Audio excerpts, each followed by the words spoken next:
Yahachtik yan Habil. Jame yasmuk ulina wotanik te kahualtike. Y allá estamos de Hebreos capítulo 13 versículo 5. Mamesh basta wotanik tas bigsita yel takin. Hunuk me wotanik yun te bin ayabunik.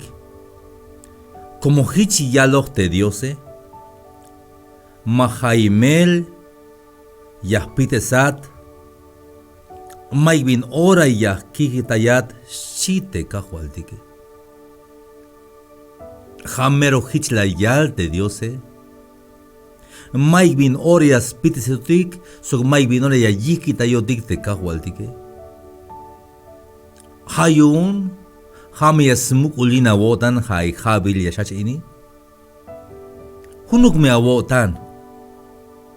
Aunque bayel te binyawata kahualtik hay habil ini. Te mana o, pero chapalisiuns tukel te vinya yabate, ay smukula wotan.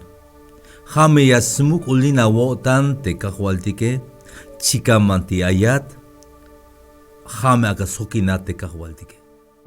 Puedes seguir escuchando más reflexiones en Facebook, Sammy Chikoj, en YouTube, Sammy Chikoj Oficial, y en Instagram. Hasta la próxima. Dios les bendiga.